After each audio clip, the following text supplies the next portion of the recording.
Hello, everybody. Welcome to the JJSports podcast. I'm Joey, I'm Josh. and welcome to our installment today. We're going to talk a little bit about our first topic, which is basketball. We're talking about a little city.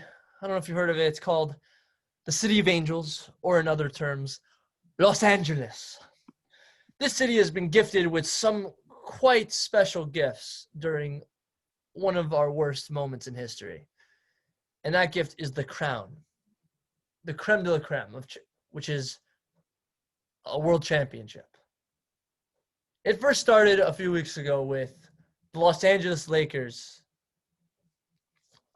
winning their first title in 10 years, leading the league in championships, LeBron winning another championship for Kobe, etc., etc. I didn't really recall hearing news of anything crazy of a celebration after.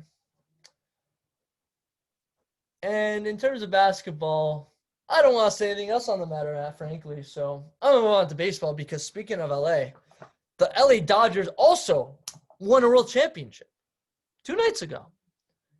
It was insane. But what was more insane than the actual game was the celebration. Josh, did you see the videos of the celebration? I didn't, but I'm just gonna point something else out, which is Wait, before you say that, I'll just tell you this. It looked like Philly after they won the Super Bowl, if you saw those videos. It was not a good look. Yeah. I'm not gonna get into the video so much, but what I will get into is something that kinda, I don't want to say blew my mind. But right now I feel for the guy who's going through it, and that was that literally in the middle of the game, Justin Turner had been taken out, tested for coronavirus, and he tested positive, like literally 6 outs before his team had captured the title. Like, that kind of just blows my mind. I didn't want to say it because I don't know how much sense that really makes. Like, what could blow my mind? Like, it could happen to anyone, like any time. Of all times, like, the league did such a good job really after those first couple cases, right? Like the Marlins and the Phillies and the Cardinals, right? But like really since like they got past all those, there was really nothing crazy. Like the bubbles were a huge success, I think. I don't know how Turner could have gotten it. But Maybe he made a break for it, maybe he snuck out.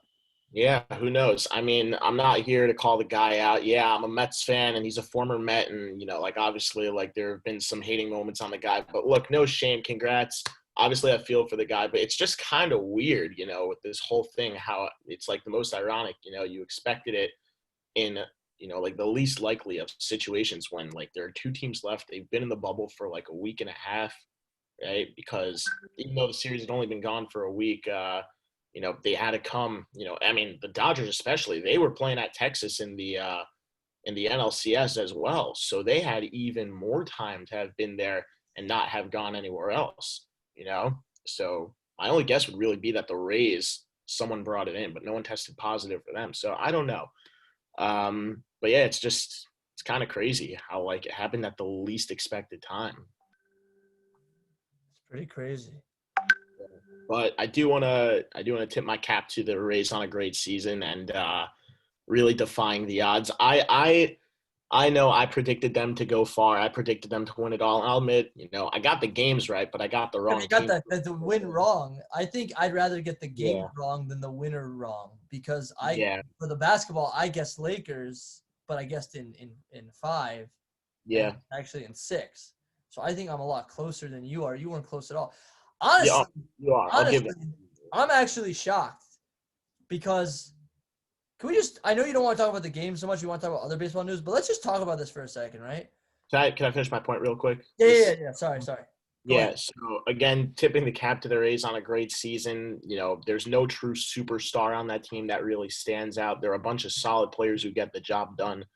The second lowest payroll in baseball, if not the lowest. I'm pretty sure it's between them and the Oakland A's. But regardless of that, also really good this year.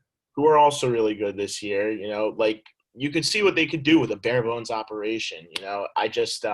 I personally feel like even though they'll probably be a good team in the future, the Rays, that this was probably their best chance because of the shortened season, because of how they play the first half of the season. But I'm not going to doubt them. I want to tip my cap on a great year, and congrats to the Dodgers. I mean, it's been 32 years, and third time's a charm. They got it done. Yeah, I'm not mad with the win, but I'm a little bit mad about how it came about because it's not Yeah. that to me it's not that they won because they were so much better that they overpowered everybody. It's more on Kevin Cash's fault because you have Blake Snell who's playing the game of his life. He's ready to let out the tank, put everything out there on the field, right? Game 6, he's only pitched like 73. 5 and a third, I think. He hasn't. Yeah, he's pitched. Yeah, he hasn't. He's on a good thing. He could pitch.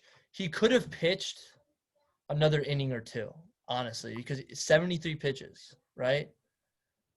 Like, what's an average amount of pitches, right? Like 13, 15 an inning or something. They were from like 12 to 15 an inning, yeah. Right. So, and he had 73. So he had like 27 pitches. So he could have played at least 2 innings more, right? And then that leaves the best closer available, and then he's probably at the bottom of the order. So they're in very good position to force a Game 7, right? Yep. And I think who'd be Game 7, right? Glass now?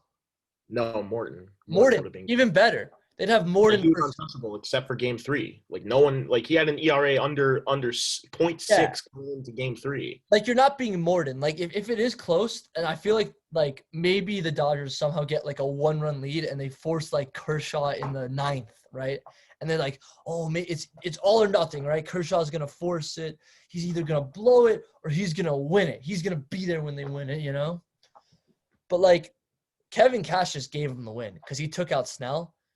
And he put out Nick Anderson, who has the wildest pitches I've ever seen. Like, I guess I don't know, like why he didn't put anyone else in. If he had to put anyone else in, like Anderson or Yarbrough, I guess he put him in the day before. But like, not a great choice to get him. What happened to Castillo? Why couldn't they get Castillo? Yeah, that's what I was thinking. Look, I'm not as upset about the taking him out as I am who he brought him, to replace Blake Snell, because Blake Snell had been filthy. The first 3 batters in the Dodgers lineup, which in order was Betts, Seager, and Turner. Okay, the 3 hottest hitters in the lineup, or not even the 3. He didn't even get to Muncy or Bellinger. He doesn't even. Not even Muncy or Bellinger. Like without those 3 guys alone had a combined 0 for 6 the first 2 times through the batting order, and I think it was 5 strikeouts. 5 strikeouts. He had a hot hand, and you took him out. Like, you better have someone that has an equal amount of momentum going into the game. I understand. Yeah, it was a line drive. It was a solid hit. It wasn't a fluky type of play. He beat Snell.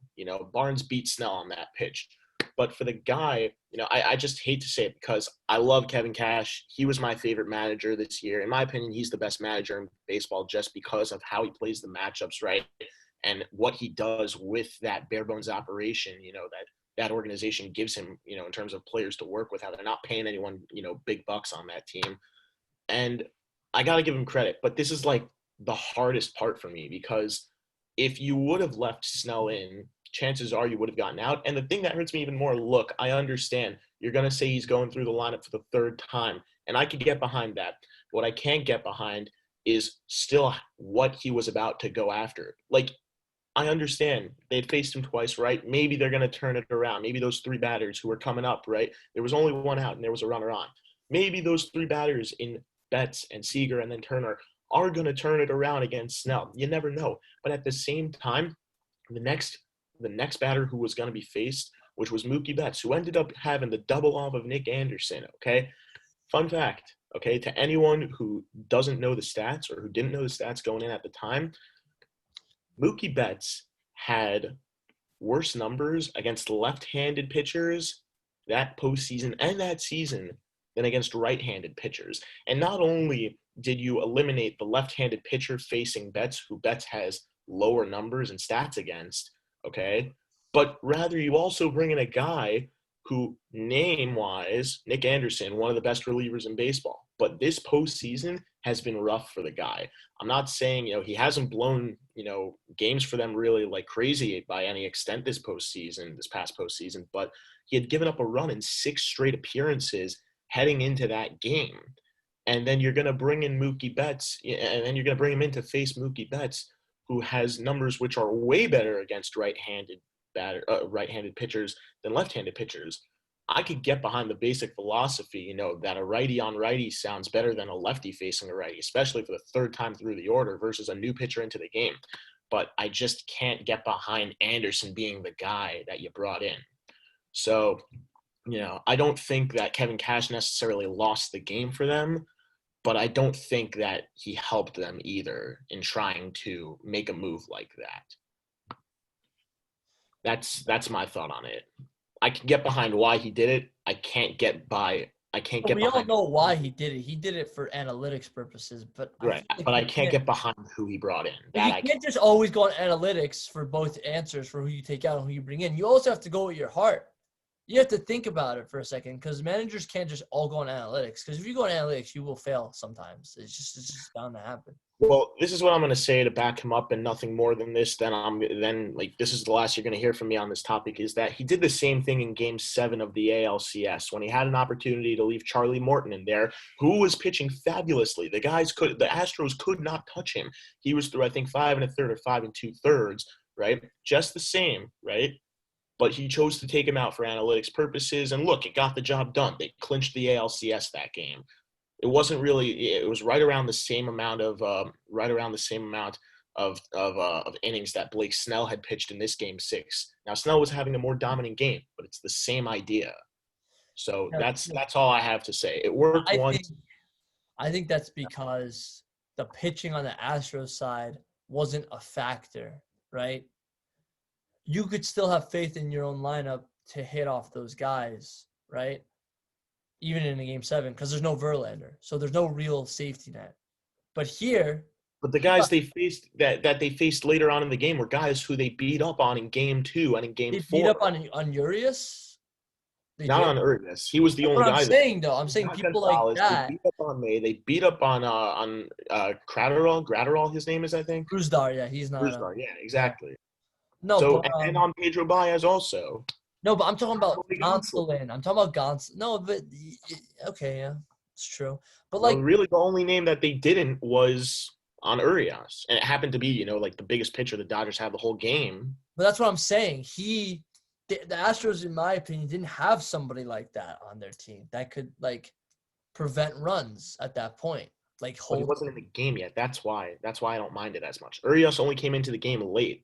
When Cash made that move, the Dodgers were still pitching Gratterall and Victor Gonzalez and Dustin May. So that's why I'm not. That's why it's not.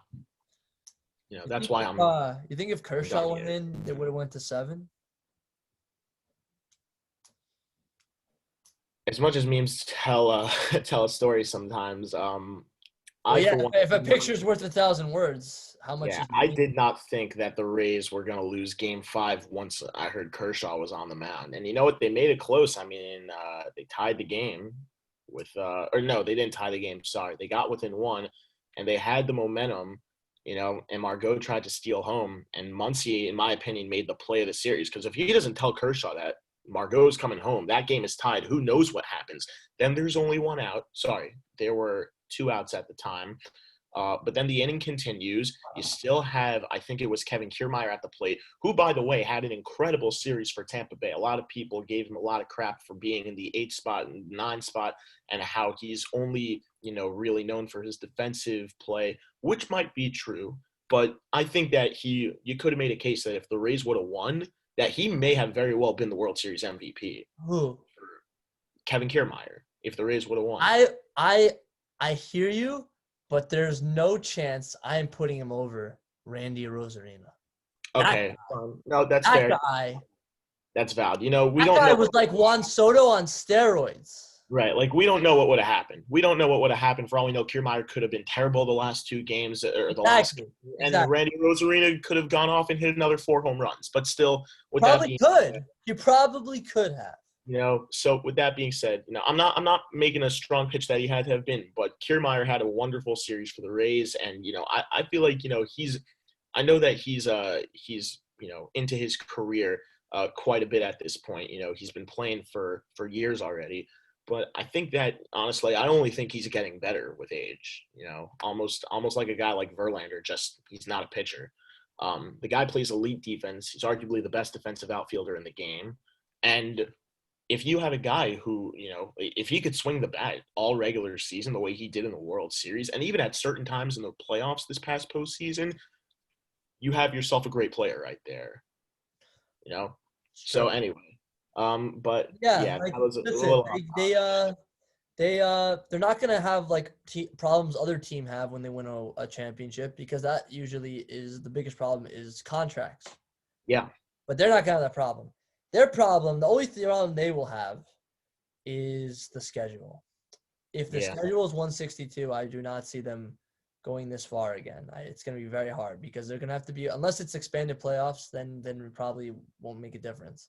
But if it's the usual playoffs, they're going to have to fight so hard for a wild card, especially if Toronto heats up next year. It's going to be very hard for them. Or if another division has a better team, right? A better 2 wild cards. So it's going to be very hard. Joey, before we move on to the next topic, I think we're going to stick with baseball for one more thing. But let me ask you, out of the 4 teams, we didn't mention it back, or at least I don't think we mentioned it back when it was still in the championship series, in the NLCS and the ALCS matchups when they were still going on. But do you think that this year from Houston was a fluke that they went under 500? Or do you think that this could be something we might see, especially since they're likely to lose a player like George Springer, right?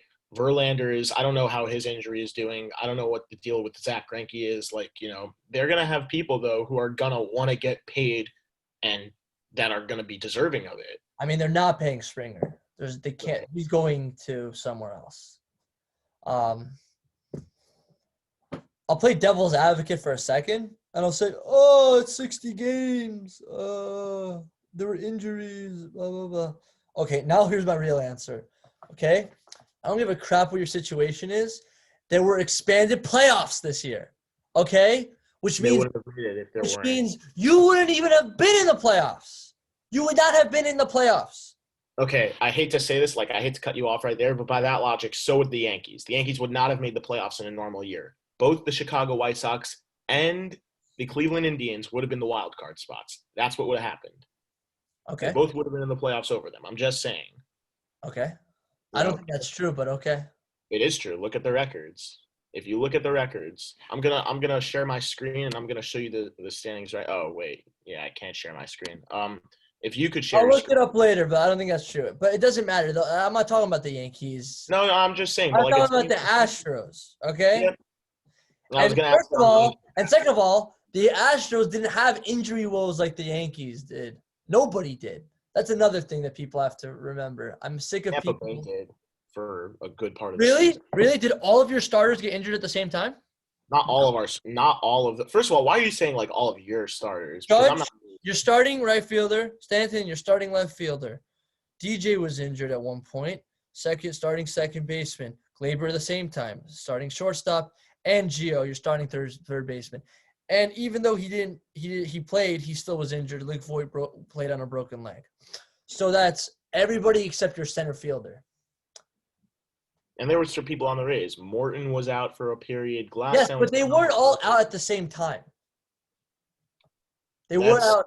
Yeah. Whatever. We could save this we'll save this discussion for another time. But Josh, they were all at the same time. No one else had all those starters at the same time. Didn't happen. I'll give that to you. Let's move on. Great. Anyway, what else is there to say about baseball? I don't give a crap. LA could talk about it as much as they want. I've got something for you. Okay. Where do you go? Okay. And with this one in baseball, where do you go? Right. If you're a team that just fell short. Okay. Or if you're a team that was in it this past year, maybe even due to the expanded teams, right, allowed in, but say didn't exactly make a run for either of those two. I'll give you my example. I'll give you my take, for example. I know I'm going to get a ton of heat for this, okay, probably from a lot of people here, but you know what? I'm going with my gut right here, and I'm going to say my favorite team, the New York Mets. Obviously, expectations for them were a lot higher than they actually ended up achieving this year, and I'm not going to deny that. I'm not going to deny, I was high on the train. I thought, okay, after the great finish they had last year, you know what? 60 games, maybe they could pull something off, right? They were predicted, I think, as the seventh highest likely team to win the World Series based on last year's finish, right? And with the improvements, the Dodgers got Betts and Price, right? The Yankees getting Garrett Cole, so on, other names going to other cities and teams. But now that it didn't happen, I'll say that with it being very likely that Steve Cohen is going to be the owner of the Mets, right? That this is one of now the richest owners of all the teams in baseball, and there are talks about him being able to outbid, right, so to speak, certain other teams for big free agents who are going to be on the market. And I'm going to tell you my take. I'm going to make a bold prediction right now. 3 big names on the free agent market this year, and I think that I won't be surprised if the Mets get these 2 specific players. But the 3 free agents I'm talking about most notably are Trevor Bauer, George Springer, and JT Realmuto. Okay, I'm going to make a bold prediction that the Mets sign both Springer and JT Realmuto. I don't think they'll go after Bauer because I don't think they need him right now. Pitching is not something they desperately need with Syndergaard coming back healthy. DeGrom still on a contract extension. David Peterson had a breakout year. Maybe Lugo gets moved to the starting rotation. Then you need a fourth or fifth starter supposedly still, but I don't know. And Trevor Bauer only wants 1-year deals. Well, I'd love to see him play for the Mets. I don't think that they're going to want to sign him with his only wanting a 1-year contract type of skin. So that's my take. Joey, do you have any? I don't want to comment on what you're gonna say because we're gonna waste so much time, and you're not gonna you're not gonna take what I say in stride. So I'm not gonna comment. I'm not gonna. Okay, you ready for this? I would not sign not a pitcher, a batter on that 27 Houston Astros team if he offered to only be paid the veterans minimum. I wouldn't take his contract because I don't want bad press, especially in a market like New York. Why would you want that? It's bad enough you already have freaking Marisnik, but now if you have one of the big 4, you're screwing yourselves, okay? You want to get a hitter from there? Get Brantley. He wasn't there in 2017. Get Brantley, okay? Or get Greinke or Verlander because pitchers can't benefit from that kind of cheating. But you want to get a batter from that team? You're nuts, okay? Realmuto's good, though. No, I understand your logic. Do you have any team in particular that you'd like to point out that had a good season this year or underachieved, right, that might be hopefully looking in the right direction next year, what they might Define underachieved. Does this mean they made the playoffs or they were close? Either came close, right, had been projected to go in, make it, maybe make a run, or a team that snuck into the playoffs due to maybe the expanded roster, but could be looking dangerous in the future. Not necessarily this next year, but maybe in like a year, 2 years, 3 years down the road. I think the A's. A's. And what makes you say that? Because in my opinion, like they've been doing the same thing for the last 2 or 3 years, and nothing really come out of it. I think they're gonna try to in free agency. They're gonna make a run at somebody. I don't know. Maybe they'll trade for someone. I don't know. I'm trying to think. See, the problem is the best players you can get right now from a trade are a third baseman, but they already have probably the best third baseman in the league, right? But I don't know about the best, but he's definitely a top 3. He's definitely top 3, but I'm saying all the other ones, right? Why would you get them? Why would you get Bryan or Arenado when you have Chapman, right? Bryant or Arenado. Like, what about Rendon? What about, like, I know what you're going to say. No, but I'm saying those are the top 3. Bregman. In my opinion. I think Rendon's 4. Okay. Just based on this year. So you're going with the A's trying to make a move for a big name is what I'm hearing from you. Yeah, but the biggest names are third basemen. So maybe Marcus Semion's great, right? But would you consider him the top of the top in shortstops? What did they put in a package to trade him for Lindor? That would be something I'd like to see. I would love that because they have the money. They're one of the only teams that can afford a guy like that. Moneyball. That'd be amazing. If the Mets had Cohen, they'd be able to, but they wouldn't do it. But you don't want to. It's better when you don't have the big contracts. A team like the Rays or the A's or something like that. That's when you make a team like that. But not in a trade because then you're giving up assets. It's not worth it. Free agency, fine. You want to pay for the big guy. But when you're trading, you want to have cost-controlled people. So yeah. But at free agency, go nuts, right? That's what it's all about. But trades, no. You're going to sign someone cost-controlled so that you can hopefully sign them to a big thing later on. You can have the choice. Right. Right? Because Lindor's still on contract. But, yeah, that's what I'm thinking. I'm thinking if the A's go for a big move like Lindor, I think then they're in big contention. It'd be like it wouldn't be the same, but it'd be like a power move, like with the Dodgers, how the Dodgers got Mookie. It wouldn't be the same yet. They'd probably need a little bit more, but it'd be the biggest move for them. Because I like their pitching, especially Hendricks, right? Yep. But I don't think they have enough hitting. I think Chapman, Olsen, and maybe Simeon, right? Simeon kind of, maybe Laureano, but like I think they need a stout bat. Because on the Indians, when you look at the Indians lineup, you don't think anyone's a great hitter there except for Lindor and Jose Ramirez. Well, what about Carlos Santana? I feel like he's a little washed, no? Really? I don't think so. Okay, I'll give it to him, but you can't give it to anybody else. You can't give it to anyone else on that line. I can get behind that. Look, just like my quick thoughts on Santana, he was great when he came up. He was a very solid player. No, obviously, but that was a long time ago. Right, and then look, like, you know, he took a year to go to the Phillies, right? And they were hoping they'd get a little more for him, and it didn't work out so well for him. And then he came back to Cleveland, and he kind of revived his career almost because of that year in Philly, making him look not nearly as good, even worse than he was in Cleveland. They were hoping to get a completely different play out of him, and it didn't work. And I think now he's gone back to really one of the better hitters in the league, a guy who you would trust up there almost in any type of situation. But no, like, I think Santana is good enough to mention in that group of guys on that team from an offensive standpoint. Okay, I think we've said enough on baseball. You agree? Yeah, let's move on. All right, let's move on. Football. 3 games again. You wanna suggest one, and I'll tell you if I agree.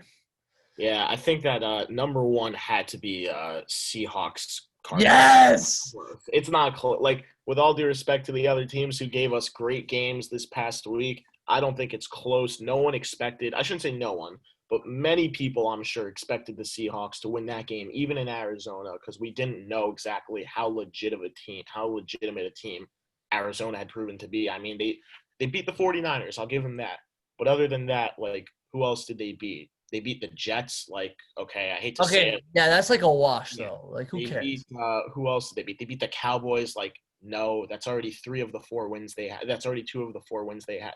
That's 3 of the 4 wins, including San Francisco. I don't remember who their second win was against, but I don't think it was against a team that's particularly that strong. I'm going to look it up. I'm going to tell you. I'm sharing. But fine. Not only did they beat the Seahawks, who were one of the best teams in the league, they lost to the Panthers, who weren't so great at the time. Right. But before I talk about this game, I don't know if you know this. About 3 years ago, one of the coolest games I ever saw was also between the Seahawks and Cardinals, but it was like the opposite. It was 6-6, and there were no extra kicks or field goals made. And then they went to overtime, and then both of them missed field goals like twice, and it was a tie. Could you see who the 5th team that Arizona's beaten on the year is? The 5th team? Besides Seattle. What week would that be? No, they don't have a week. Week 2. It was week 2, I believe. Hold on. Let me check that. I'm not sharing that, though. Cardinals. See, it's annoying because there are 2 Cardinals. Yeah. Okay. Who'd they play first game? Do you remember? They played the 49ers in week 1. I don't remember who they played in week 2. Okay, let's see. Let's see. Give me 1 second. Okay, so it says here that which week are you looking for? Week 2. Week 2, they beat the Redskins. Oh, okay, so there my you bad. have it. Not the Redskins, the football team. Okay, yeah, there you have it. So out of the 5 games they've won, one of them was against the 49ers. Oh my God, they lost to the Lions. Yeah, I know. Like that's ugly. I mean, the Lions have been playing a little bit better football recently, so anyway. Dude, it's Detroit. I know. Okay, whatever. Like, we're not here to talk about that. That was whatever. Let's talk about this game. Yeah, let's talk about the highlight, man. This could be the greatest game of the whole year. This is all we know. Russell Wilson's at the goal line. At the goal line. He throws it intercepted at the goal line. Anyway, and who but Buda Baker? Yep. And I think for sure that this is going to be like one of the best pick sixes I've ever seen. All of a sudden, all of a sudden, who but DK Metcalf runs like he has some bad Chinese food and he has to use the bathroom, right? Dang. Runs like his life depends on it and just knocks him freaking down. Buda Baker to the ground. Did you think he was going to catch him? Because I didn't. You know, I'm not going to lie. I didn't see the play live because I was watching game number 5 in the World Series also because they were on at the same time. But when I saw the play on the highlights, I did not think Metcalf was going to chase him down at first. And then he started gaining, and I was like, oh, my God, like he's actually going to do it. You know? It's crazy. So credit to Metcalf. I feel for him that you know, his walk-off touchdown was nullified due to the holding penalty by David Moore. It sucks. And on the fact that he didn't really have such a great game, you know, offensively other than that. I think he only had like 2 or 3 catches for like 20 or 30-something yards, which is, you know, not terrible, but just not DK Metcalf. And, yeah, like that tackle, I mean, like, you know, the Cardinals won the game anyway, but for all we know, like that was the game-saving tackle that forced it to go to OT. Like, who knows what happens if the Cardinals, you know, they only won by 3. You know, I guess like maybe they would have won by 3 or 4, like by the end of regulation if that happened, because then they would have needed a drive to go down the field and kick a field goal instead. So yeah, a lot of respect for you know, for the hustle though. Well, I love how like it went to overtime, and I think it was Zane Gonzalez who missed the kick. And then I thought that was I thought it was kind of funny in the sense that no, because it's Zane coach Gonzalez. basically iced him because he didn't have a choice. Like he didn't want to push it back to like a 58-yard field goal. But didn't he already miss it? He missed it. No, he hit the first kick. And he got Cody Parkeyed. yeah, like what's it called? He made the first one from I think it was like 52 or 53 yards out, but they supposedly snapped the ball after the play clock had expired. But luckily, Cliff Kingsbury got the timeout. You know, like his assistant coach or someone came running over to him and was like, "Call timeout! The play clock is out like a second, 2 seconds. We're gonna get pushed back 5 yards and probably want to punt it instead of attempt a 58-yard, you know, game-winning field goal, go-ahead field goal." And then what happens? No, it was a game-winning. It would have been game-winning because the Seahawks started the yeah, because overtime. they had they got the ball second. They got the ball second, yeah. And you know, like he hit the first. You know, he made it. But that's smart. That's smart because guess what? No, but that was a smart move. His own coach pretty much iced him. I have to give credit to Pete Carroll, by the way, for not calling timeout, because normally you get it from the other team, you know, who's about to supposedly give up the 3 points.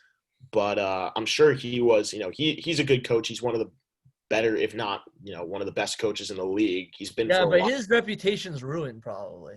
Well, aside from that he had his eye on the clock and he made the right decision because, you know, if he ices him, then he's going to stop the play clock, right, and prevent them from moving 5 yards back, and that would strengthen the chances of him missing the field goal had they taken the penalty. Now he missed it anyway, but still, I did find that somewhat amusing. He's a smart coach. Okay, yeah. I think we've said everything about this game. I just want to point out also Kyler Murray, what a game he had. I think this was the first game in NFL history, by the way. He ran a lot. It was the first game in NFL history that both quarterbacks threw for over 300 yards and ran for over 50 yards each. Yeah. That's pretty crazy. Okay, what other game? There's a few games I have in consideration, but I don't know where to lean. I'll tell you another one I thought Pittsburgh and Tennessee. Tennessee, yeah, okay. And then before we get into that, what should the last one be? Should it be Rams-Bears? That's what I was thinking also. Like, I had my 3 set in before you even said, okay, let's talk about 3. But, like, those were the 3 I was thinking of. Yeah, so, okay, we'll do Rams-Bears last. Okay, so let's look at Pittsburgh, Tennessee. By the way, this was amazing because it was a 5-0 team versus a 5-0 team. So you're like, it sucks because, you know, something's going to give. There's only one undefeated team left in football now. It's the Pittsburgh Steelers. The Seahawks were undefeated coming into that game to Arizona, but they lost. I remember like 3 years ago before the Chiefs had Patrick Mahomes, they were 5-0. And then the next week They ended up they being lost to like the Giants. They lost to the Giants the next week, I think. It was like 12-9 that game. And to the Jets and to the Bills. They lost like 3 games, I think, in a row after that. It was crazy. They got and then that's the year they went to the playoffs and they had the lead against the Titans. And then you know what happened. 21-3. No more explanation needed. Yeah, sometimes I think it was 21-3, something like that. Basically, if you have at least a 20-point lead and the other team only has a field goal, you're screwed. I mean, that doesn't make it a 20-point lead. If you have 21, the other team has 3, though, Joey. No, I'm saying if you score at least 20 points is what I mean. Yeah, all right. So let's move on to the Pittsburgh Titans game. I just want to say that I actually thought that I made a prediction before this game started that the Titans were going to blow the Steelers out of the water. It was in Tennessee after that crazy win against the Houston Texans, who put up a great fight, by the way, despite, being – Yeah, but do you really have the belief and faith in the Titans to win? Oh, my God. The Steelers were, making me eat my words in the first 3 quarters, 2.5 quarters of that game. I mean, look at rushing. Look at this. Look at James Conner. 20 carries. On the Cardinals Seahawks stats, by the way. What? Oh, my bad. I shared the wrong thing. I'm looking at the wrong thing. My bad. Here, let me share. Sorry, separate window. Here you go. Look at this. Look at this. Look at James Conner. Isn't that crazy? Yeah, that's he had a good game. But he didn't have a touchdown even, which is still crazy. Yeah.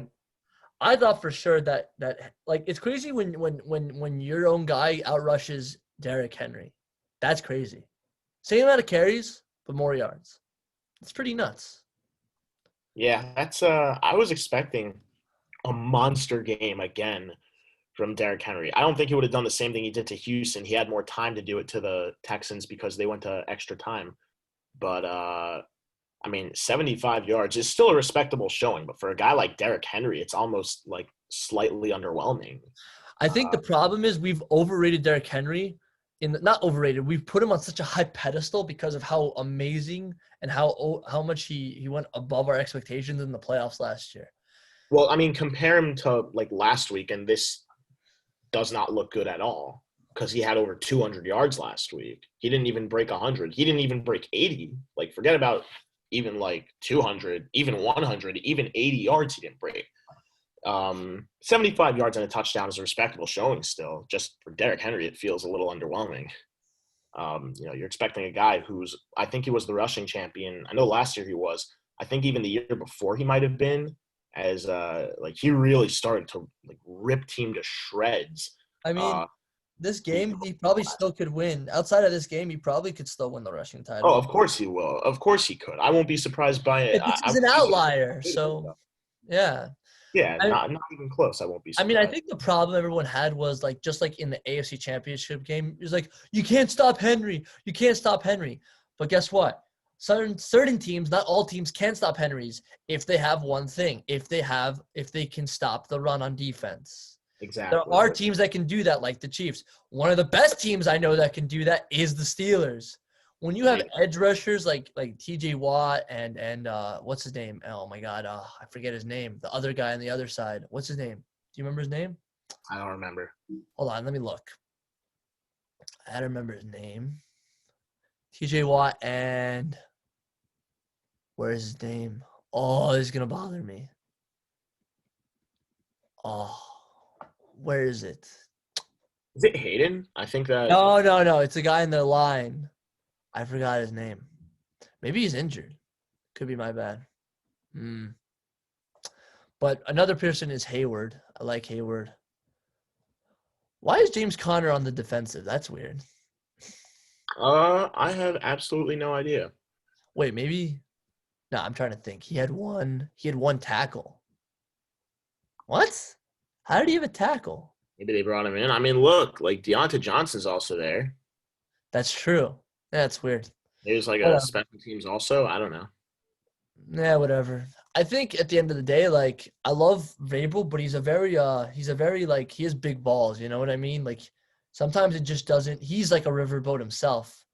Mhm. But sometimes, these things just don't work out, and experience will win, And Mike Tomlin is arguably a top 3 coach in this league, so it's hard to beat that quality. Let me ask you just real quick, like, who do you think is the best coach in the NFL? It's Off hard. top. It's hard, like, because you have Tomlin, you have Reed, and you have Belichick. I know this year he's not doing well, but are you going by this year or not? No, I'm saying like overall of the guys we have Like left. the guys who are still playing, it's got to be Guys Reed. who we've had for like roughly the last Yeah, decade. Reed, Belichick, Tomlin. That's Yeah, who I don't think it's close that Belichick has it, but like very like that's No, just because, that's why I didn't give you a straight answer. I'm saying right. it's Reed, Belichick, Tomlin. It's like it's one of those. Yeah, Like maybe in more time, I'll think about McVay, maybe, but yeah. like I honestly think he could be up there now. He's never had a losing season. yeah, Never because had a. like think about it, the guy's so young and he's a head coach and he's doing amazing, right? Also, his And adjustment. He used to be an offensive coordinator with the Redskins. Like the Redskins weren't anything special really back then. I also really like. I don't know if people agree with this. I really like John Gruden. I like what he I does. like Gruden also. I really like him. I You know, think. I miss him. I miss him in his analytics, like on Monday Night Football. But I do, like. Well, something's got to give. Either you get one of the best commentators, or you get one of the great coaches. You can't have I'll both. take the It's just not possible. I'll You take know? the coaching here. Tony Romo could replace him eventually. Honestly, I always think this. Like the way Tony Romo, I love hearing Tony Romo. Like I would love to see him have a job, but I feel like I wouldn't because I love what he does now. But like, I think he'd be a great coach, at least a great offensive coordinator or something. But he could read a defense, Yeah, that too. like. So yeah, it's tough, but like I think he could definitely have a job in the NFL. No way he doesn't get one. Oh man, All right, let's move on. Bears Rams. Bears Rams. So here, let me get there. Um, this one was very exciting. I'm not gonna lie to you. You know how I felt about the Bears. I think they're good, but I don't think they're as good as everyone thinks they are. Personally, I guess frauds is a harsh term, but based on Night Gridiron Heights, I want to call them frauds. But I think the biggest, the strongest argument they had was their defenses, right? Because you got Khalil Mack, Aaron Donald, big thing. So what was going to give here? The offense was going to give. Who was going to have a stronger offense? Yeah. Was it going to be Goff with Kupp and Cooper and Woods, or was it going to be Cooper and Kupp? Was it going to be Big Dick Nick with Allen Robinson? Oh man. And we know the answer here. I mean, like, Allen Robinson can only do so much for this team. He can't. He had a slow start to the game, also. No, he was doing great. He had some really cool catches, but like he can't catch every play. He just can't. I mean, he had a longest catch of 42 yards, and like it came late in the game. He really wasn't like he really hadn't gotten going so much. No, but I mean compared to everyone else. Look at everyone else. No one else did anything. Yeah, that's except true. For maybe like Cole Kmet, but isn't that one of their like 15 tight ends? Like I don't know. I mean, he had like the first play the Bears ran from scrimmage. I think like Foles just tossed it up from like 38. I know. I saw it. I'm saying it was a great play. It was a great catch. I'll give that to him. But yeah, like there's no way you're gonna win if you can't muster up enough offense, right? Because like look at how spread out the Rams offense is. Reynolds had a nice game. Johnny Munn, oh my gosh. I honestly thought that play he broke the tackle. I thought he was going to score a touchdown there. I thought so too. He really did. Cooper Kupp. It was like it says a lot when Cooper Kupp doesn't have to be your number one guy or Robert Woods. Exactly. It means a lot to your team. In my opinion, like this, like no bias, whatever. Like I don't know, like how I could. Like none of these guys have ever played for other teams. I've really like ripped on, not even like hated on or anything. But I personally think that Robert Woods is the number one target on that team. I just like it's hard to say because you got Cooper Kupp and I know I see like I hear it, but I think that he's the most consistent player on that team. I feel like with Cooper Kupp, and his performances, you get high risk, high reward. He's either going to blow up or he's not really going to be that effective. I think it's a Rays situation. Like they're very well. I think it's a Rays situation. They're very well spread out, but they don't have like a star, on that core. I mean, they're both captains on the offense, so I mean, I'll give them that. I know, but every team has to have a captain. So like, I mean, they have 3 captains, and the fact that like that's what I respect about what they do. Like they don't accept. People are debating which one's better, which one's worse, right? Everyone has their views, and everyone's different the way they see it. But like, I respect what the Rams did in not really picking a favorite between these 2 guys, because they think that one guy's gonna see it more maybe as like, oh, okay, like I am the better one and embrace it. Like, no, I like the fact that they made them both captains, right? And that I think they're both deserving of it. They're both very, very talented, and they both do great things for this football team. Even against like the Bears, like we see it, arguably the best defense in the league this year, and they like, I've said that like a couple, like just to clarify for those, I know I said that about the Bills too. In my opinion, the 3 best defensive teams in the league. But the thing is, I think those are 3 Yeah.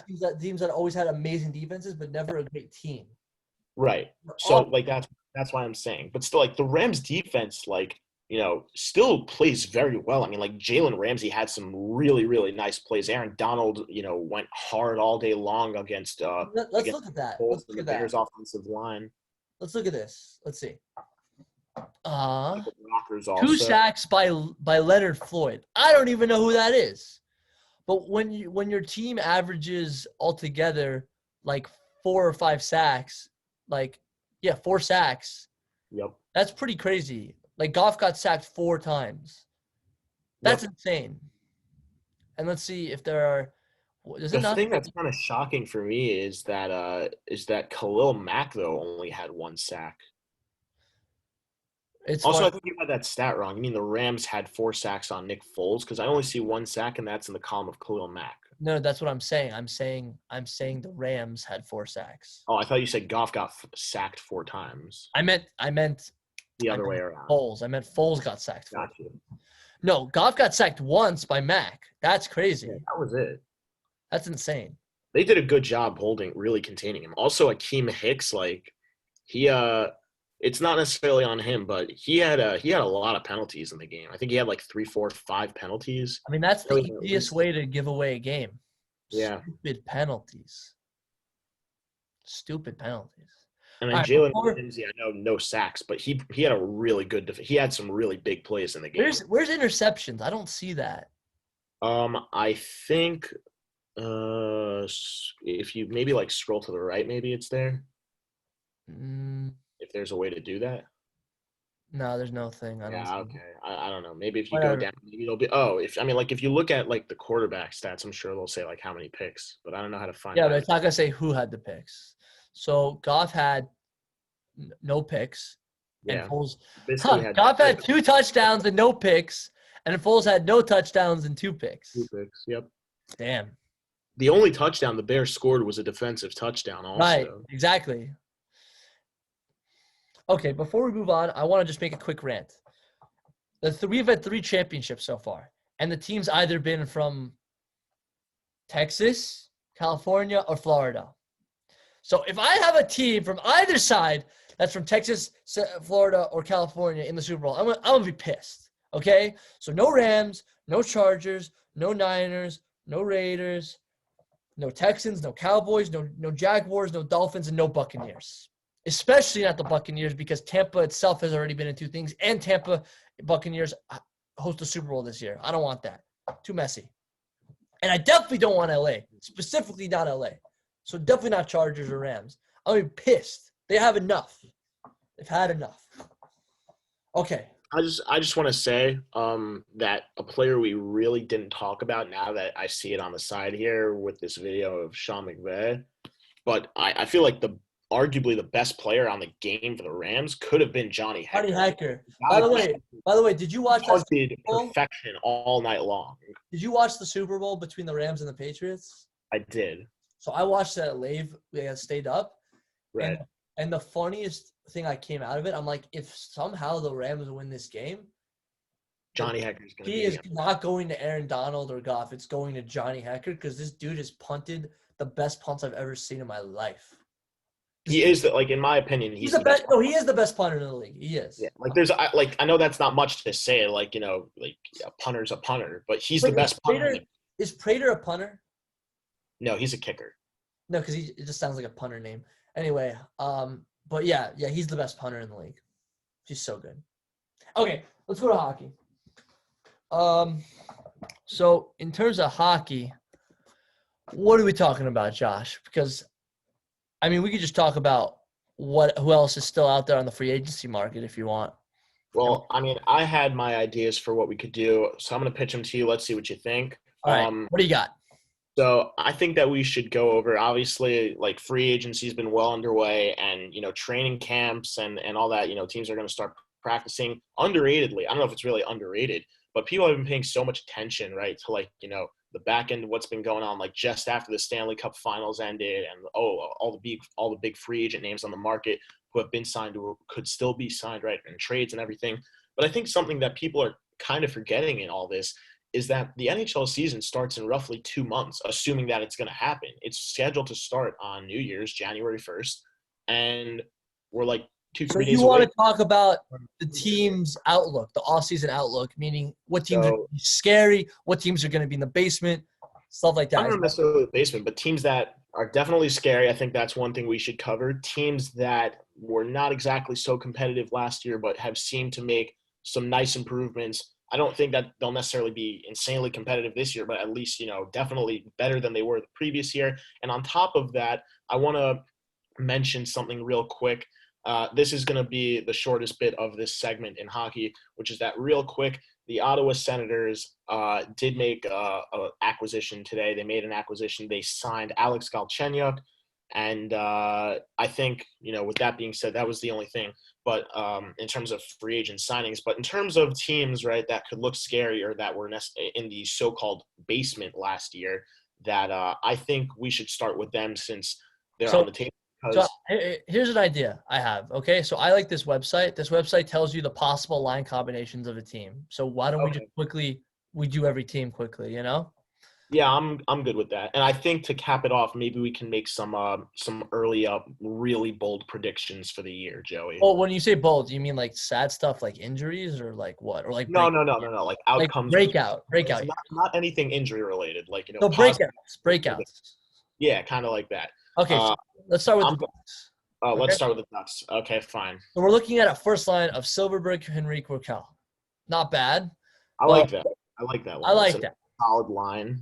We got Getzlaf, Milano, and Heinen. So let me ask you a quick question. Do you think a team should try to pick up Getzlaf since he only has 1 year left on his contract and he's a veteran presence? Yeah, I mean, not necessarily yet of the trade. I wouldn't be surprised. It would take too long to decide who, but you think he could be shipped for because they could get him for something instead of letting Corey Perry go for nothing or buying him out, Yeah. I think I mean, I wouldn't be surprised to see it happen, but I'd almost I'm not a Ducks fan, but he is one of my favorite players on that team, and I feel like seeing him in any other team's organization just wouldn't really make sense to me. That feeling. It just wouldn't feel like it's hockey. Like he spent his entire career with the Ducks, and the accolades he's won with that team and his leadership. He's been the captain for numerous years. Okay, what about Corey Perry and Joe Pavelski? What about them? Same thing. I mean, I feel like it's different with them because Corey Perry wasn't the heart and soul of that team. He was a big part of it, but Getzlaf is the captain of this team. He's been for such a long time. Okay, and what about Joe Pavelski? He was the captain. Yeah, Pavelski had only been the captain, though, for 3 years before they eventually shipped him off, though. Yeah, because that team doesn't like to keep captains. They have Thornton, gave him away. Marlowe. I mean, they have Thornton. They still have No, Thornton. I mean this captaincy. They strip him. Captain. Okay, well, whatever. All right, let's just move on. Let's move on. Okay, random third line, random fourth line. I like Sam Steele and I like Troy Terry, and I do like Carter Rowney. Don't really think much about Delorier and Grant. I also, we didn't mention it, I'm a big fan of Sonny Milano. I think that he's only he doesn't play so much because I don't know if it's been injuries or anything but when he's on there, oh my God, the guy really has a lot of talent. I think he has a lot of talent. You see a lot of really cool highlight reel plays out of this guy. I really hope that he can, keep it consistent for a year, stay healthy, and who knows, maybe be a big. Okay, let's move on to defense. We can't talk about all these teams, so we gotta say as little as possible. Right. Hampus Lindholm, Josh Manson, that's a good thing. Cam Fowler, Kevin Shattenkirk. I love that. And I don't know anything about the third pairing. But in 2-3 years, they'll have Drysdale, I think. Yeah. Guy they drafted. So in 2-3 years, I think their defense is going to be one of the best in the league if they keep all these guys. If they could keep this core around. Yeah.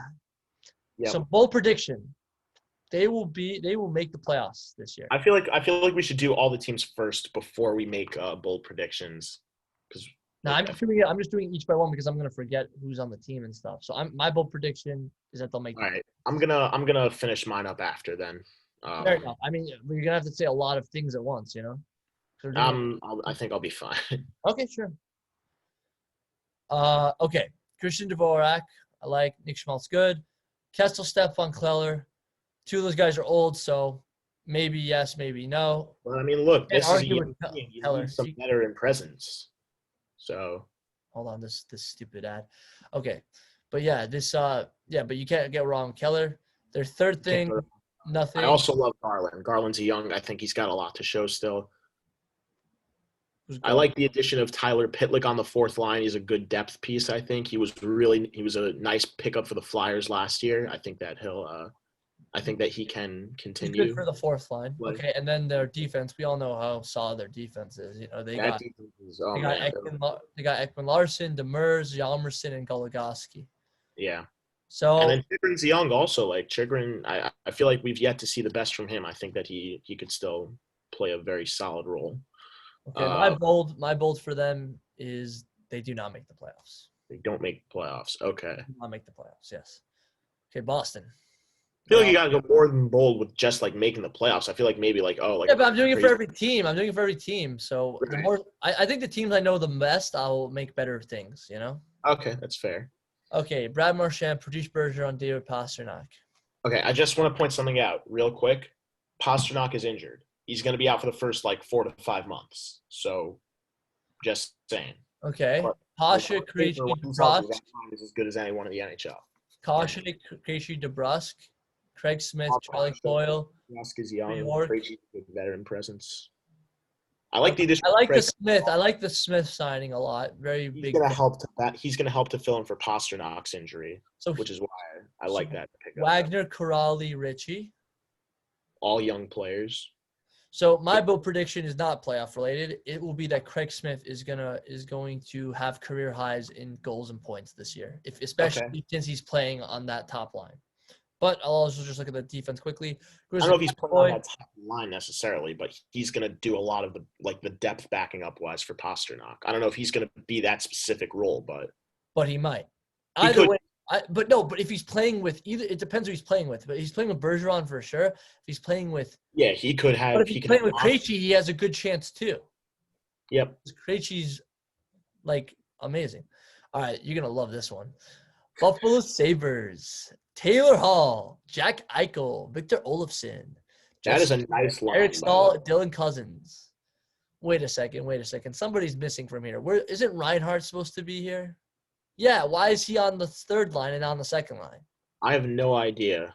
Absolutely no idea. That's weird. I like the addition of Cody Eakin. I do. I like Cody Eakin. And Kyle Oposo is where he belongs. Yeah.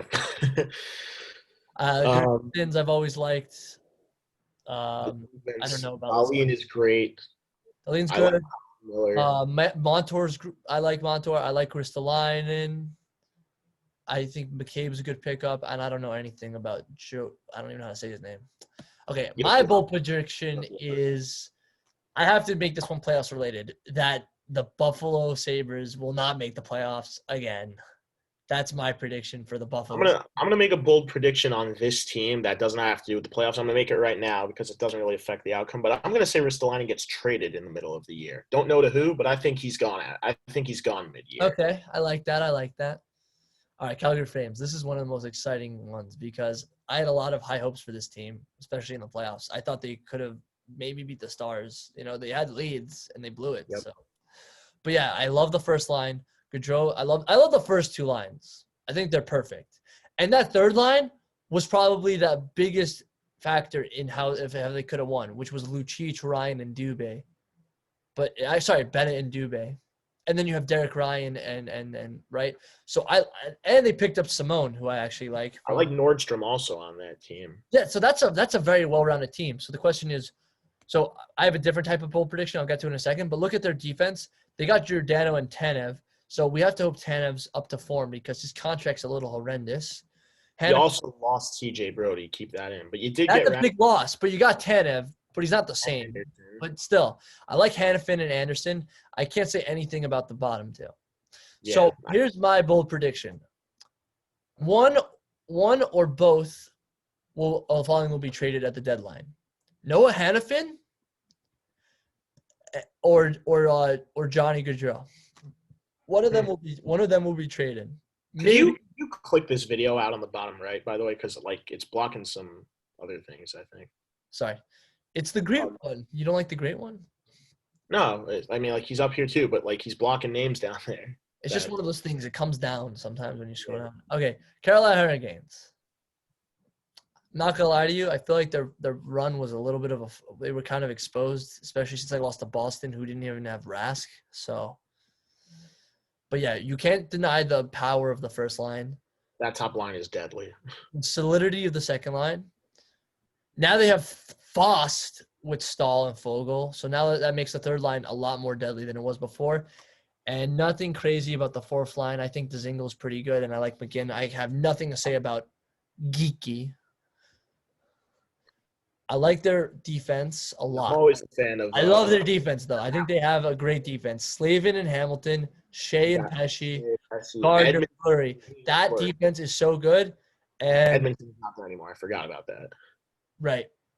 They don't have Edmondson and they don't have Vatanen. So my bold prediction is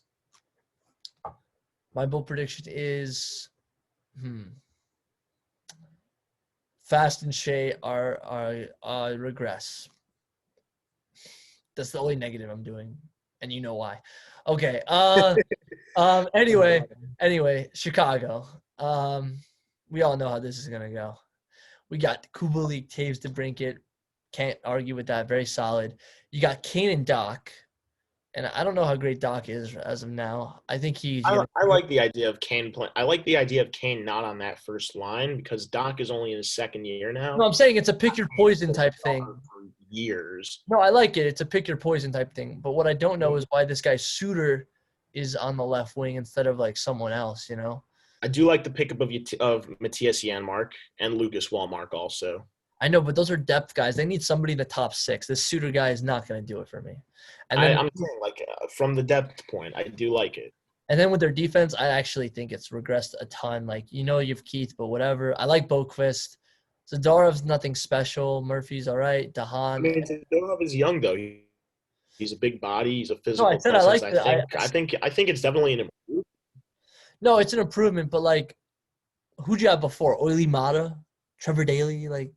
Yeah, I don't remember. I don't think it was Daly. I think it might have been Mata. Right, Oily Mata, right? I'm saying in terms of Seabrook, right. Seabrook and Dahan, nothing special. So this is my prediction. One of the big three will be traded this year. You're talking about Kane, Taylor, and Keith? Yes, exactly. That's my prediction. 100%. One of them getting traded. They have to. Hossa, but Hossa's been out of the league for years. Yeah, he's not a factor. Okay, Avs. Okay, we all know the first line. No need to say anything. Second line, now with having Saad, gives them depth. Because before – I think Saad is a better depth piece, by the way, than Nemesnikov. That's my opinion. No, but they weren't going to pay Nemesnikov that much money, especially I think they got Saad for better, I think.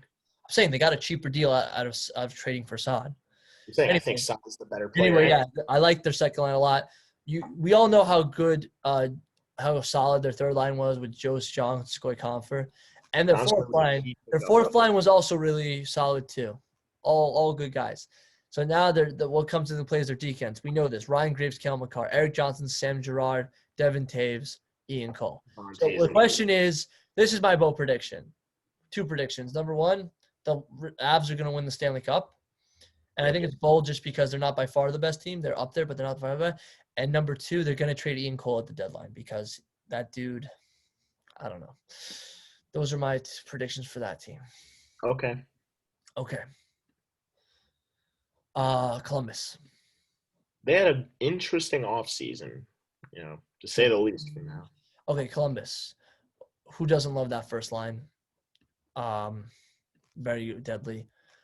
Now they have Max Domi on the second line with Cam Atkinson, who I love, and Gustav Nyquist, who's a great veteran. So they have a great older line as the second line. I love that. There's going to be a lot of scoring, and they have another veteran, Mikko Koivu. Yep. Mikko Koivu with Boone Jenner and Nick Foligno, who have been on this mainstays on this team for a long time. Yep. That's your third line.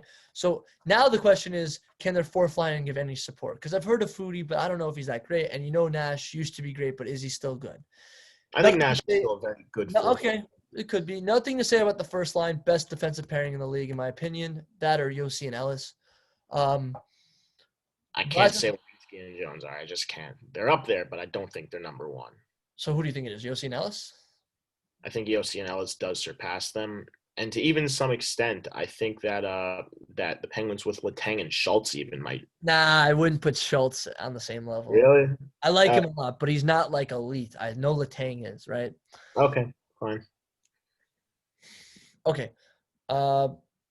So second line defense, solid. And I can't say anything about the third line. So my bold prediction is one of the mainstays on this team gets traded, whether Foligno or Atkinson for a big piece or for a lot of assets, because this team is in the middle. They can make the playoffs, but they can't get over the hump. So, right.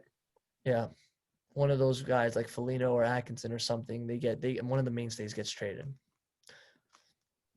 to a contender for other things. Okay, Dallas. This is the big one. This is one of my favorite ones. Still got one of the best first lines in the league. An amazing second line that we love because those two guys, oh my God, did those two guys show up in the playoffs? Who would have thought? I love watching these two guys play, Kiviranta and Gurianov. With Pavelski? Are you kidding me? And then you go to the third and fourth line and look at the depth they have. Hintz, and Dickinson, and Cagliari. It's a very solid line. The only person on this list is Corey Perry. So that's the only thing I'm concerned about. We know Lindell's all right. We love Klingberg. We love Heiskanen. I think Lindell is one of the more underrated defensemen in the NHL. I'm saying, but he's not elite, because you have those in Klingberg and Heiskanen. I like Alexiak. Well, he's young. I think he still has I think he's been great, and I think their defense is all around amazing. Harley's the. I like the addition of Mark Pysyk. I will say that. I think he's a nice. No, he's great. He's great. So. My bold prediction is that the Dallas Stars will not reach the Stanley Cup final again. Not that bold a prediction. You're basically saying they're going to make the playoffs. Yeah, but they're not going to go far. They're not going to go far. They're going to have early exits. How about that? Okay. Early exit. That is kind of bold after the season they had last year. All right. Exactly. That's what I'm saying. Okay. First line, I like it, but it's Detroit. Second line, they had a big offseason. Bobby Ryan, Lesmesnikov. If they hit, this is deadly. Sam Gagner, who they got in the Athanasiou trade. And by the way, they could still – I don't know if he signed yet, but Athanasiou did not get a qualifying offer, so they could still sign back Athanasiou if they really wanted to. Yep. So that'd be crazy. Filppula, Fabry, can't argue with that line. And Gundelling, Nielsen and Helm, whatever. I don't like that. Major improvements, in my opinion, came in the defense with this team. Right, because they got veteran – people that are experienced, Stahl and Merrill, Stetcher, and John Merrill. So here's my bold prediction: the Detroit Red Wings are going to make the playoffs. They're going to make the playoffs, and don't forget about Thomas Greiss. Also, they signed. Yeah, they got Greiss and they got the Mestikov and Ryan. They're making the playoffs. That's my bold prediction. And they also have what's his name? Who was the guy they picked that I'm forgetting now? Oh my God, it's going to be so annoying. You mean in the draft? Yeah, first round. Oh man, who was it? Not only a special person for the Edmonton Oilers. Sorry. Who was it? Who was their first round pick? I totally just forgot. You don't remember? No, I don't. When you say the name, oh my God. Kidding, right? Is that a joke? You didn't watch the draft, huh? I did, but I forgot who it was. It was Lucas Raymond. Lucas Raymond, that was the name. I knew it was something with a. I knew it was something. He's going to be up and coming. So if he makes training camp, Oh, man. Yeah. We're going to have a really good offense. Anyway, Oilers. We all know the first line. Very interesting. Best player in the league, David. Like nothing Right? like. Second line, also great. The fact that Nuge isn't playing center is very interesting because Like they got Kyle Turris. And let me tell you something. I actually don't like the signing of Kyle Turris. And I'll get to that in a second. Hold on. And they brought back Jesse Pujarvi. Hold on. Their defense is interesting. Nars, Bear, Larson, Russell, Barry. So I'm a little surprised to see I like the Barry signing. But with all this being said, I have two bold predictions. Number one, they're going to trade one of either Bear, Nurse, or Larson at the deadline. And or they will not make the playoffs because they don't have enough depth, especially because they're not maximizing their lines and stuff. They could have kept Athanasiou. That would have been huge. Right. But they didn't. So that's an easy call for me. Okay. I like this first line. They traded up for Patrick Hornqvist. Yep. Like that a lot. Nothing to say about the other two guys. You know how good they are. They got Alex Wenberg, who's a great depth guy. He came from Columbus, so he's good. I've always liked Vetrano and Tippett. I like Vetrano and Tippett. I like Hinostroza. Yep. And on the depth that they have Connolly, who you know can put some numbers on the board. And they won a cup coming cross state. And then they have their defense, which has always been okay. Ekblad, I like the addition of Nudavara to that team over Matheson. Well, they traded away Matheson for the. I'm saying so. Like I'd rather Nudavara than Matheson personally. Yeah. So bold prediction, and this is really bold. They're gonna win a playoff series. Okay. Yeah, I told you we're doing bold here. We're doing crazy stuff. Okay, I love this first line. They also had. You should go down to the whole thing. Who? What did you say? You scroll down the whole like don't go. Yeah, no, I'm sorry. Oh, gee. I like their second line. You know, Carter's been a mainstay. I like Velarde. Frick's all right. They got Lias Anderson now. So this is a hit or miss type move. If he takes off in his career, oh my gosh. Right. How stupid are the Rangers? Now they got on their defense Oily Mata. Yeah, I think that's an idea. Look, he's a good parent with Doughty. So I'm gonna make a bold prediction that they will make the playoffs. Really? Yeah. Okay. If Anderson hits and Mata hits, they're making the playoffs. I mean, those are two big hits you're asking for, Joey. Well, aren't these bold predictions? These aren't realistic predictions. These are called bold predictions, sir. I mean, bold predictions, in my opinion, still have to be somewhat realistic, though. Well, if they hit, then yes, they'll make the playoffs. Okay. Kevin Fiala, Marcus Johansson, Kirill Kaprizov, enough said. I like Zook. Who doesn't? I like Parise. I like Eriksson Ek.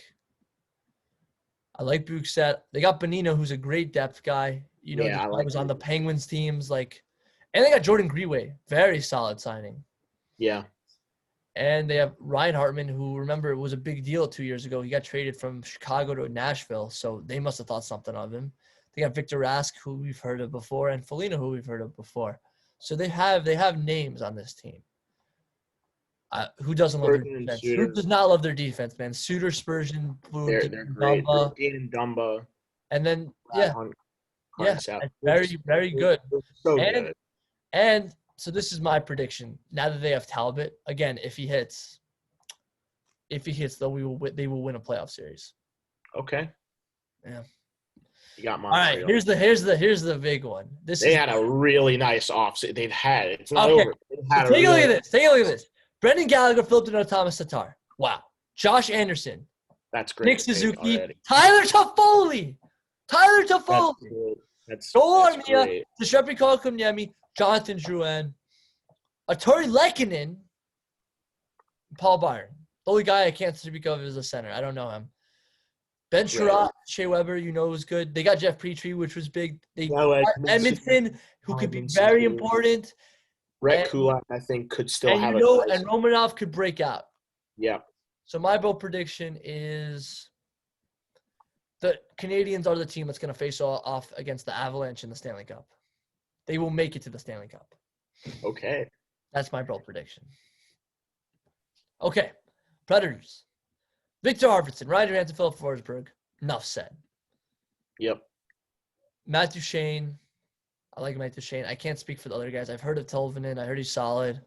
Kunin was okay with the Wild, but I don't know how he'll fare with a new system in Nashville.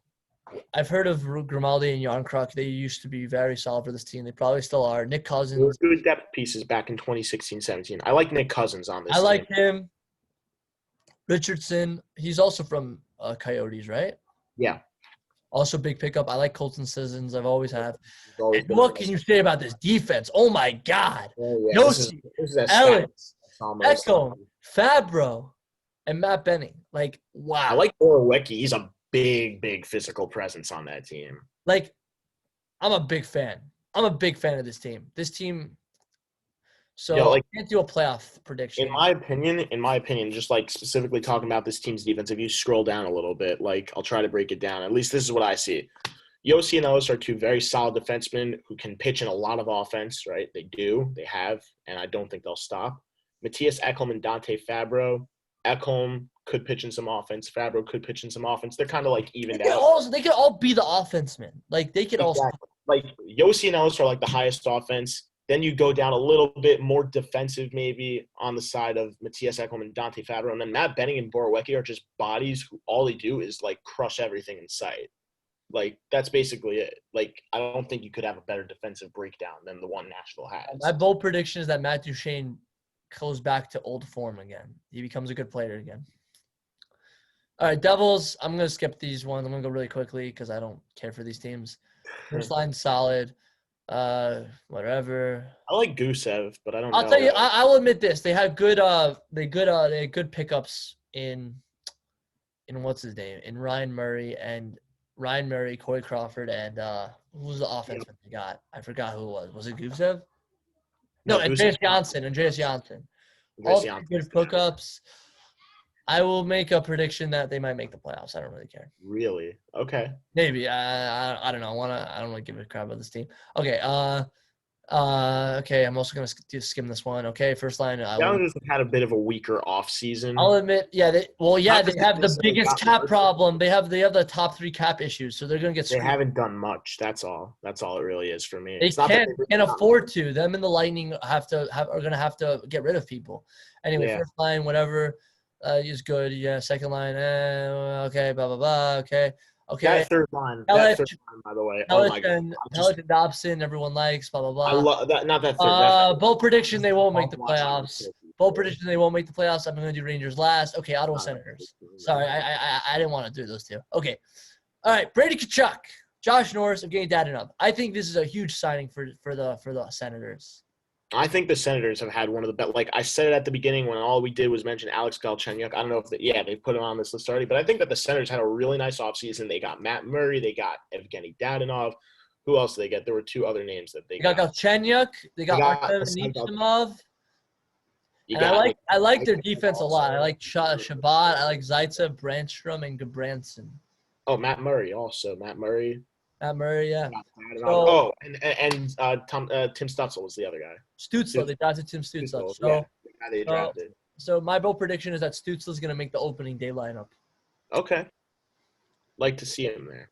You know. Yeah, like he's getting me immediately because everyone thinks he was supposed to be like 2 or 3, but he was 3. So, but he could have been as high as 2. Okay, everyone knows the first line is amazing. Second line have some of the best chemistry I've ever seen.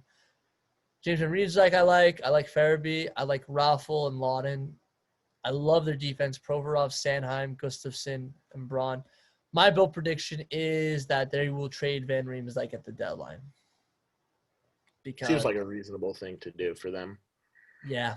All right, Penguins. This is gonna be. I just want to say I don't know what to make of this Penguins team anymore because one second they look like sometimes they're looking like Stanley Cup contenders and sometimes they're looking like basement dwellers. They didn't even make it to the playoffs. You know they didn't even make it to the playoffs technically. They didn't even make it to the playoffs. They theoretically didn't. No. Okay, I love this. I mean, no, they would have. The only reason it didn't look like they did is because, like, first of all, they lost in the play-in round, but they were the 3rd seed in that division. So if they would have finished off the season, they would have made the playoffs. They just but let's say they win the first overall pick. Then in your eyes, they shouldn't have been considered in the playoffs because why would it play off? Yeah. Okay. Well, they didn't because we all know who did win, so it doesn't matter. Yeah, we did. But they're coming up later. Okay. Yeah. I love this first line. Them getting Kapanen was huge. I love Ryan Russ with Malkin and Zucker. Zucker, Yeah, especially I like still that there. Malkin, I love that. Crosby, and Gensel aren't all on the same line. It kind of gives you like a little more of a pick your poison option. I love when you do pick your poisons. All right. I love poison. I love McCann. I like And Blueger. I like Rodriguez. Rodriguez, he's like, And then in the fourth line, I like Lafferty. and I they've love changed up their lines because now, first of all, they don't even have Schultz right now. But second of all, like, Lynn and Chris, Letang. You can't argue. I like Marino. Yeah. He had a great I year like this Marcus year. Pettersson. I think he's young. He could kind of get into it. And I like Chad Ruedel also, but Matheson's the only outlier there. He was in the Hornquist trade. My bold prediction is that these Penguins teams, since they don't really know what the hell they're doing, they are not going to make the playoffs. not making the playoffs. Okay, won't be. Playoffs. Okay, San Jose. Would be the craziest thing I've heard. Okay, This Evander first, Kane, Thomas Harrell, Kevin LeBanc, enough said. yeah. I love Timo Meyer and Couture. I don't know much about Gregor, but those two are good, so they probably can. He's a young player. He's got time, I think. Still, I think he's. Now this is big. They got, if you remember, they had a trade. They got trade for Donato and for Dubnyk. No, Dubnyk. Yeah, you're right. Devin Dubnyk and Ryan Donato, Patrick Marleau, Matthew Nieto. I like their defense. I like how they got Nieto back. Nieto was a former Shark before he came. Okay, so my prediction, bold, is that Carlson's going to go back to his form in 2017. Wouldn't be surprised. Really, the only thing that keeps him back are injuries. It's not really like his play. It's just he's healthy and he. Yeah, if he's healthy, I wouldn't be surprised if they change the line. Him and Burns, you have the best offensive tandem in the league, from the top, not overall. All right, Blues: Schwartz, Shen, Robert Thomas. I like Riley, Sanford, Perron. I like Sammy Blais, Bozak. These are all good depth guys. I like Barbashev, Clifford. Interesting. I don't know if he's the same guy anymore. I love it. They got Krug. He's going to make a nice replacement for Pietrangelo because Pietrangelo's he's a good offensive defenseman too. Right, but you have to remember something. Right, look at all the other guys: Dunn, Bertuzzo, Scandella. Because of one guy on this list, they could have had both of them. If they didn't trade and sign for Falk, they could have had Krug and Pietrangelo. And because of that, my bold prediction is the St. Louis Blues are not going to make the playoffs. They were going to be 1 or 2 points out of a playoff spot. Wow. Okay. That's my prediction. You pissed me off, St. Louis. You could have had both of them. Screw you. Okay. All right, Tampa Bay Lightning, Andre Palat, Braden Point, Nikita Kucherov. Look at that. Wow. Stamkos is not even on the first line. Cirelli, Killorn. Hold on. They still have the depth guys, Goudreau, Coleman. They have Gord. They still have their team. Cernak, Hedman, love it. McDonough, Sergachev, Shankar. So what's the problem with this team? The answer really is nothing, but the real answer is right now they have nothing, no problems. But they have future problems with cap space. So my bold prediction is they're trading one of the big three that was on their third line a long time ago in 2015. That of Alex Killorn, Andre Palat, and Tyler Johnson. One of those guys are getting traded 100% by the trade deadline. Or even in the offseason. One of those three are getting traded because they need to sign Sergachev and Cirelli. They need to. They need their young guys signed. Yeah. Okay. All right. Now, this is a fun one. Leafs. Zach Hyman, Matthews, Nylander. What more can you say? Mitch Marner, Tavares with I don't even know how to say that. Wayne Simmons doesn't even make the top 6. That says something. Kerfoot, Nick Robertson, who I have a lot of high hopes for. Jason Spezza and Joe Thornton, Jimmy Vesey. Okay? Jimmy Vesey. TJ Brody, Morgan Riley, Justin Hull, Jake Muzzin, Travis Dermott, Mikko Lehtinen. Let me tell you something. I'm making a bold prediction here. I'm going to make a bold prediction that fourth line, someone's going to move up or someone's going to either come back to true form or have a breakout year again, whether Vesey, Thornton, or Spezza. Or even Simmons I'll give it to. One of those guys. I don't think we really saw Vesey in true form. He's only been in the league for 3 or 4 years. I'm saying we will see the truest form of these players for the first time or again, one of those 4 guys. We will see them come back to form again. Right. Okay, Vancouver Canucks. This is really sad. I had a lot of high hopes for this team last season, but this team is not the same team. Okay? Granted, they have Pedersen, Miller, Virtanen, but they don't have Toffoli. Granted, Yeah. they have Besser, Bohorver, Tanner Person, Sutter, Gaudette, Roussel. They have Tyler Mott, but guess what? They don't have Troy Stetcher. Okay? They don't have Tanner. They don't. And on their defense, who do you see? Not Tanev. I see Jordy Penn. I see Quinn Hughes. I like Quinn Hughes and Myers. Nate Schmidt, though, is a good pickup. Great pickup. But I don't see Tanev. I don't see Stetcher. I don't see Toffoli, who you spent all this time with. I do. Okay. I'll say this, though, like with the pick your poison kind of situations between the first and second line, kind of like what we've seen, right, with the Penguins using Crosby on one line and Malkin on the other, right? Or the Lightning with Stamkos on one line and Kucherov and Point on the other, for example, instead of having all three of those guys because they could, but they don't. And what I'll say about that is I like how they kind of spread it out more because they could easily have a line of like Miller, Pedersen, and Horvat, and instead then they have no depth. Right? Or Besser, right? And then they kind of break it down. You could put Virtanen, in my opinion, is more of a depth player than a first-line player. But I like how they're bringing him up to play with the guys who are going to be more skilled on the ice, so to speak, right? And who are going to do more of, like, the scoring kind of work, right? This way he can, like, grow and thrive around those guys, right? And you turn him into maybe, like, more of a scoring type of player who could then maybe go back to, like, the third or second line and become, a good scorer for that team.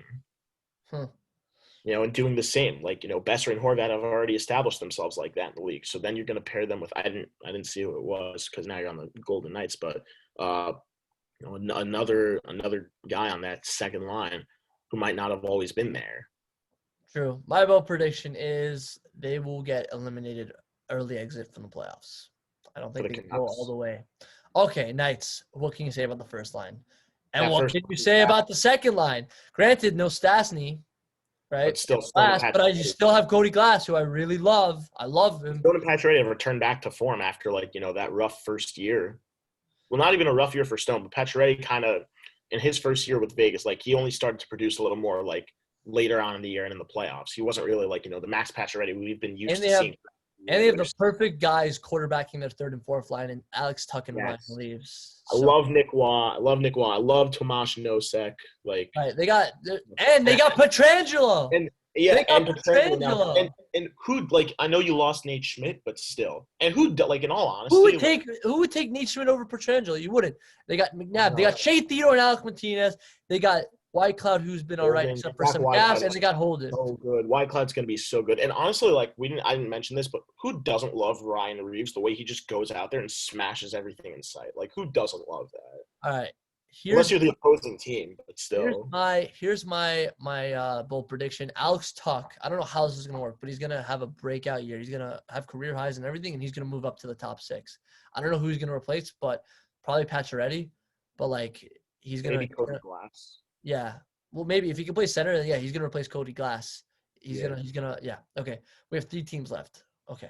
Because I gotta go. So does that include the one we left out? Yes. Oh, fine. Okay. What can you say about this first line? Deadly. Second line, pretty good too. Panic. Might even be better than the first, for all we know. Panic, Eller, Hagelin. Like that a lot.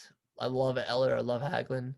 I don't like the fourth line. Maybe Nick Dowd, but not really. I like Garnet Hathaway and Nick Dowd, but we don't know what's going to happen with Pinho. Yeah, what a weird name. Okay, Brendan Dillon, John Carlson. I like the pickup of Dillon, and I like the pickup of Justin Schultz. Dillon, I think, was on the team last year. He was traded. I like how they got him. I like how they picked up Schultz this year. I like Orlov. Yeah. I like the Jensen. I just don't know about Siegenthaler. Okay, so my prediction is that Ovi does not score 50 goals this year. Bold prediction. Kind of is a bold prediction, regarding to I know. Yeah. Okay, Winnipeg Jets. 2 more teams left. Okay, first line, amazing. Line A. Second line, really good because they got Stastny. Third line, I like Appleton. I like Lowry and Kopp. And fourth line, I really like Roslovic. Who doesn't like Nate Thompson? And I like this whole team. Their defense is the only question points. I don't care about the bottom half. I like Pionk, kind of.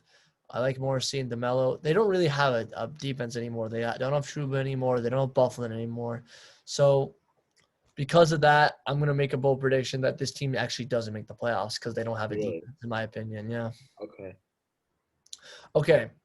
So before we do Rangers, do you want to do all your predictions? I was going to do it after we do the Rangers, but I kind of want to end off with the Rangers, though. I can make it really quick if you want. Go ahead. Okay, so what we have – well, actually, I feel like it's not going to make sense because the Rangers are going to be part of it. So, I feel like we should – Fine. I got to go. Okay. Just so we break it down, So here's the first line. Chris Kreider, Zibanejad, Buchnevich. Same as last year. Great first line. So here's the second line. We're thinking of bringing Strome? Like when did, and if so, when did that happen? Strome signed arbitration, I think, or not yet. Actually, I'm not sure. I'm trying to think. I haven't. No, they've done an arbitration meeting. So as of now, this is what it would look like. So Panarin Taco. Now I don't know what's gonna happen next, but you have to remember they drafted Lafreniere. So let's see if he pops up. He might not because he's a rookie and they haven't had training camp yet. Oh, he does. They do. They see him. They see him as left wing. With Hito and Gauthier, that's a deadly line. If Lafreniere is the real deal, that's a deadly line. And then you have Lemieux, who I think is probably the best depth guy we have. And with a solid DJ Giuseppe, who I also like. So the only weak link is Howden, right? Ryan Lingen and Fox, who doesn't love them? Trouba, Brendan Smith. Okay. Is that Brendan Snyder? No, that's Jack Johnson. I was like, whoa. Like Jack Johnson, and Anthony D'Angelo. Okay, so I have 4 bold predictions for this team. 4. Okay. Number 1, Johnson comes back to true form. Number 2, Smith is traded or bought out. Number 3, Howard is traded or exposed in the expansion draft. Whenever the Seattle one will be at the end of the year, I think. And number 4, Trouba goes back to true form. Okay. Maybe, and the 5th one, if it's possible, I don't know how, Lafreniere moves up to the top 6. Okay. Go ahead. Here's what I'm gonna say. I'm gonna do my bold predictions real quick. So overall teams, I think that I'm just gonna go with the playoffs, right? And then I'll single out specifically. But in the West, but Josh, make it quick because I gotta go. Okay. I got you. In no particular order. Okay, that's why this is why it's gonna be quick. So just hear me out. Go ahead. I'm gonna say 8 teams. Okay, I don't think we're seeing an expanded playoff format again. I think from the West, we're gonna see Colorado again. I think we're gonna see Vegas again, Dallas. I think that we're going to see St. Louis again. That's already 4. Okay. Then I think that we're going to see Nashville. I'm going to say, I think Nashville could go. That's 5. I think Winnipeg could go again. That's 6. I think Vancouver can make it in. And I honestly think that the Sharks could return to form. I think Devin Dubnyk's going to return to form. I think he's going to carry that team. Maybe the Sharks and Nets I'll agree with you on, but there's no way I'm going to agree on the Canucks. They lost too much. Not in my opinion, they didn't. They lost a big part of their defense and their offense. What happened to Markstrom? Did he sign somewhere else? I don't even remember. Hello? Okay, I'm gonna move on. My teams from the West, there you have it. Okay, teams from the East. Okay. I'm going to say that we have, like you said, the Canadians are going to be up there. Rangers, I think, are going to be up there. I think they get over the hump with that young core and, go on a run. I think that we're going to see the Capitals make it in. I think that we're going to see the Flyers make it in again. Okay. I'm going to say the Penguins don't make it. I'm going to say Columbus makes it over them. That's 5 teams. Okay. I'll say Boston can make it in. And I think the biggest shock, I'm leaving Tampa Bay out, and I'm going with Florida instead in the Panthers. That is bold. I applaud you for that. And I believe, is that 7 or 8? That's 8. That's 8? Okay, fine. On to just slightly more specific, and I'll wrap it up with this. I think that the Stanley Cup champion is going to be the Colorado Avalanche, just like you. But I think they're going to go up against the New York Rangers in the Stanley Cup final. If Lafreniere turns out to be what they hope and Panarin keeps playing like an MVP caliber player, if Zibanejad takes off this year the way he finished last year, if Kreider could be a solid veteran presence, and I think the biggest piece of it all is going to be in the goaltending. If Igor plays, they have a locked up division. I honestly think the Rangers can win that division if Shesterkin plays up to the way he did last year. Okay, and if Kakko breaks out, bounce back year, and if Lafreniere is the real deal, oh my God, you have a deadly team there. And even if they don't do like insane, but you don't think they're gonna win against the Avalanche? They're a scary team. I don't think so, but it's not because I don't think they can. I think it's just because even so, they're young still, and I'm letting them go this far. But Colorado is pretty much in the same boat as they are now. And while Colorado might not have better players to the depth extent that the Rangers might, they do have a little more experience, and they've been slightly ahead of schedule than the Rangers. And that's what I think is going to take. But I think if it was the matchup, I think the Rangers would win because of what you said, goaltending. I think Igor will take over a game better than anybody they have. Francois, Grubauer, I don't care. I think Igor could be better than anyone.